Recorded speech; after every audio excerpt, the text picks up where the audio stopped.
grow, still can't stop it.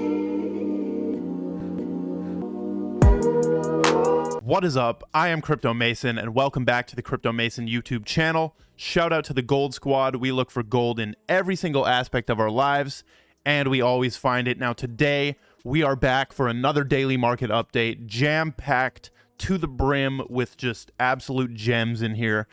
Chris Larson and Ripple are making some very negative moves towards Bitcoin through the World Economic Forum, and I'm going to show you how they're doing that and why they're doing that. We're going to talk about BlackRock, all the controversial stuff as usual, and also Bitcoin has been made legal tender in another nation today, so we will be talking about that. Before we do, make sure you follow me on Twitter, MASONVERSLUIS, same exact name on Instagram as well. Make sure you become part of the Gold Squad by following Gold Squad 777 on Twitter. Turn on those notifications so you don't miss anything. But let's hop into the market. Bitcoin, $38,789. What we can see right now is some of these catalysts coming out to bring Bitcoin back up, right? So we're on the 1 hour chart right here. If we turn it to Heiken Ashi candles, we're kind of in a flat no trend right now. On the 4 hour, we're in a sort of an uptrend here. 12 hour downtrend, okay? And I'm just going off the Heiken Ashi candles there. But look at all of these catalysts we're having right now. So the first one is BlackRock, the world's largest asset manager, right? They run the world. $10 trillion assets under management, has launched a blockchain ETF. As we can see right here on Bloomberg Law, BlackRock's first crypto-linked ETF debuts in a lackluster market. Yeah, definitely a lackluster market. But Bitcoin's currently up 2.3% on TradingView, but I mean that's going to show on here in a second. Now, the second thing that's one of the biggest catalysts here is actually the Central African Republic adopting Bitcoin as legal tender. So there was a statement from the president's office on Wednesday confirming the passage and signing of the necessary legislation. So this is the second nation in the world to make Bitcoin actual legal tender. So the dream of Bitcoin is being realized here. Like, wasn't this the goal, to actually like have Bitcoin as a respected currency across the world? So far, we've got two nations. Who is next? That's the real question. Who is next to do this? This is pretty insane. Their population is only 4.83 million. Central African Republic is a country in the Central Africa. So very interesting stuff. I do want to show you this though. So if we go to this historical Bitcoin chart, you can find the link to this in the description. It's very useful. We can see that, where is it?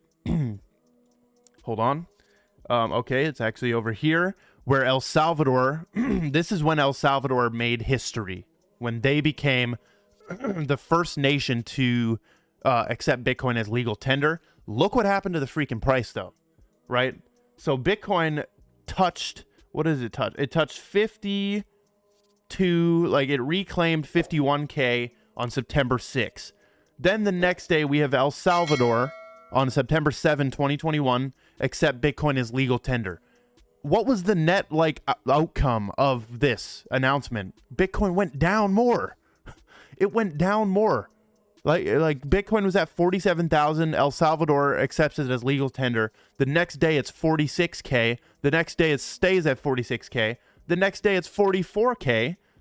And then we had a little run up back to 48K and then down to $40,000. So the net outcome of that El Salvador announcement, I always talk about this, was negative. Like it didn't even do anything for the price. And this is one of the reasons I'm not that confident on like Bitcoin in the short term. Like there's really no news that can make Bitcoin pump unless it comes from Elon Musk, apparently, right? So this news should pump the price, but we're going to see the overall effect of the second nation in the world accepting Bitcoin as legal tender. It should pump the price, right? So there's my thoughts on Bitcoin for today. We also have a little 30-second clip of Mark Cuban And listen to what he says about Bitcoin right here. But when it comes to crypto and blockchain and stuff, how do you feel about that? I think it's a big part of the future. Right. I really, really do. But I think people are looking at it the wrong way. People get really amped up about the price of the currency, cryptocurrencies, right? The tokens. And they think that's really what crypto is, but it's not. That's the noise, right? The signal is, if I were going to start a business, how can I use this new technology to give myself a competitive advantage and disrupt an industry?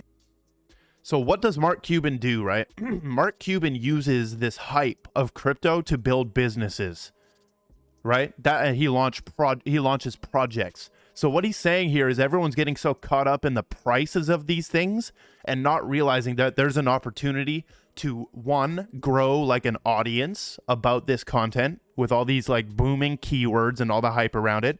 Two, you could launch a project around this stuff.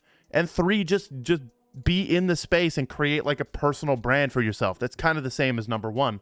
But he sees that as the real opportunity, and I agree. Moving on.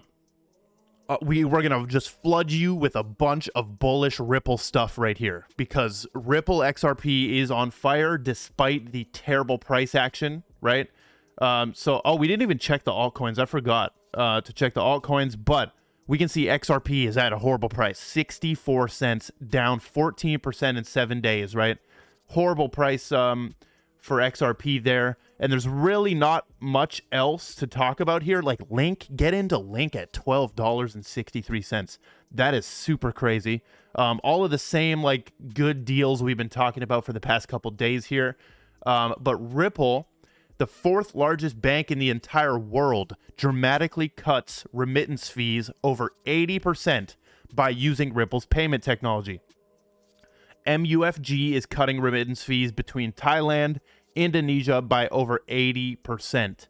Absolutely insane right there. Crazy. Now, moving on, we have this very funny clip of basically Brad Garlinghouse is on Bloomberg, and the lady interviewing him says that they're going to lose the lawsuit and says that their legal people think they're going to lose the lawsuit. Watch this.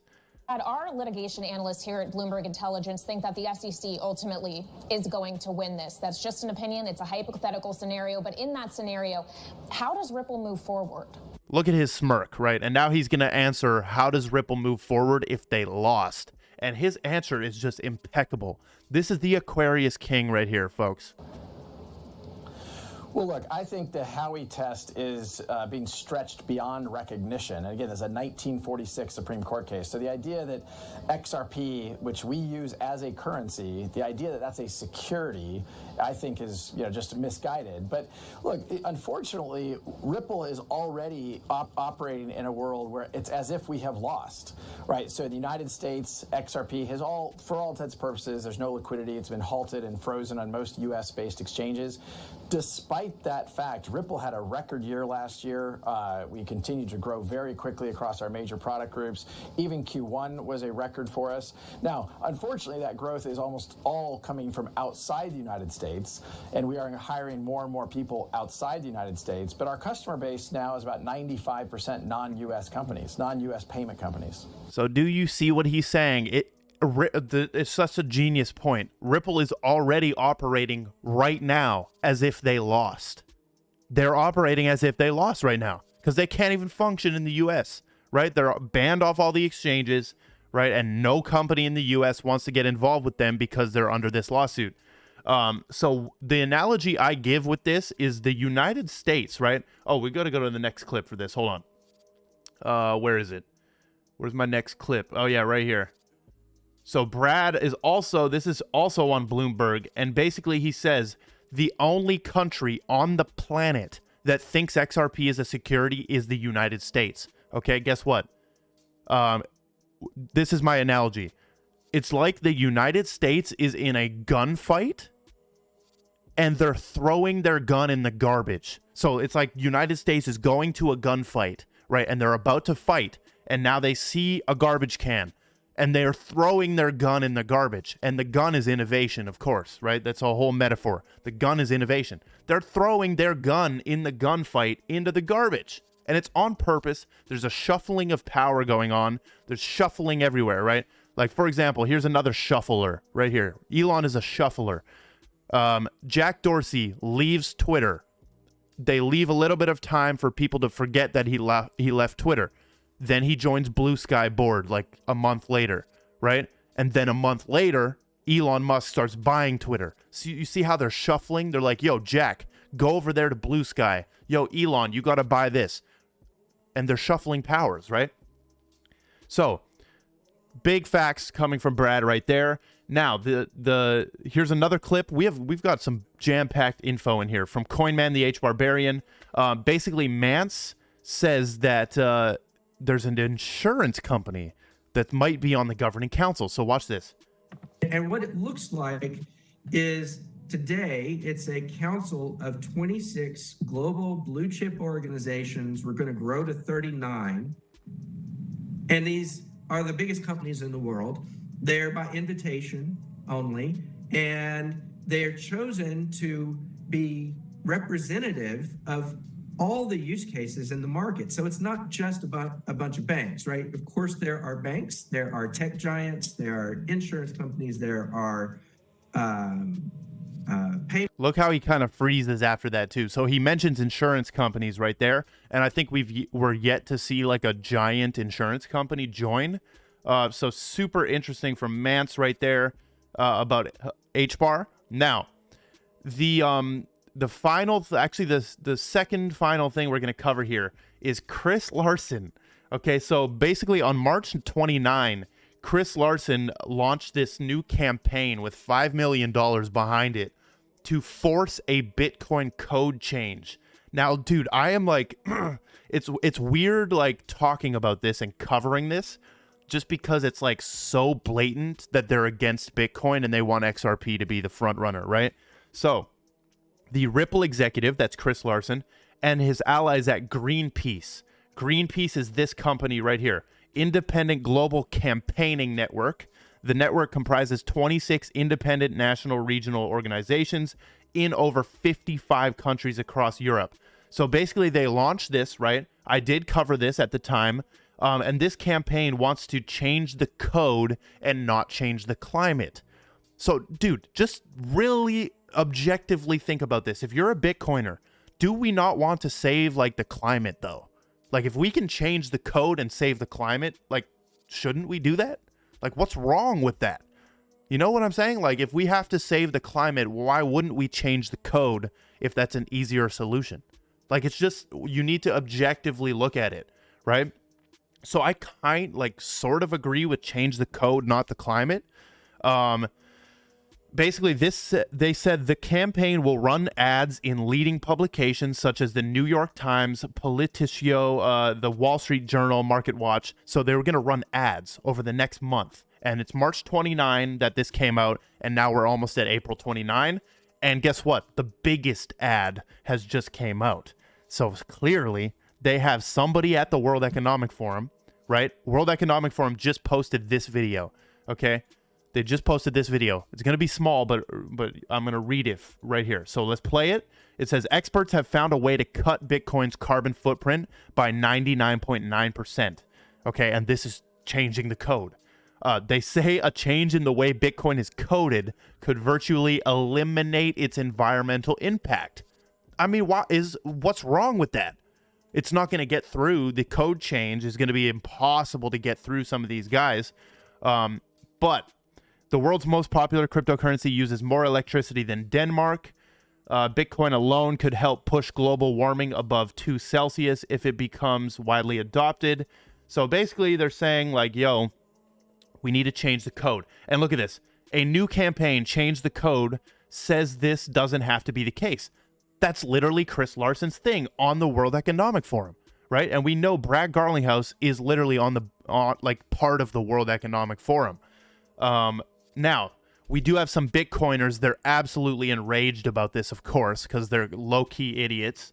But they're basically saying, should you trust the expertise of the World Economic Forum on Bitcoin or anything else? And this Bitcoin Maxi puts this graph showing that in 2017, the World Economic Forum said that in 2020, Bitcoin will consume more power than the world does today. Of course, that is false now. Bitcoin is still not consuming more power than the world did in 2017, right? So basically, you don't have to trust, you're not trusting the expertise of the World Economic Forum. They just run the world. That's it. It's you don't have to trust them. They're just running the world. And what are you going to do about it, right? So they're campaigning for this change the code thing. And what people don't realize, though, if you change the Bitcoin code, it's just going to fork Bitcoin, and the original is still going to be there. So people will still use the original.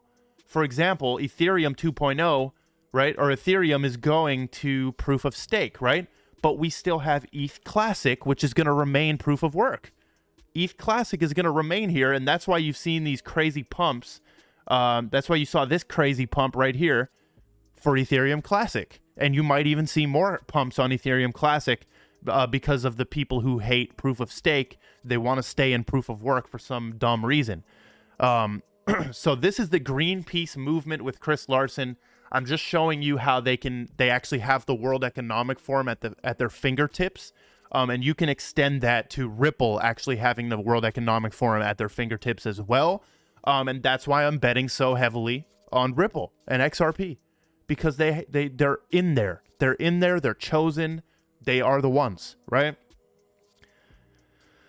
Now, this is going to be war, dude. This is going to be a war. If they keep pushing this and trying to push this agenda, which they will, all the way up until 2030, you already see people saying F off Chris Larsen.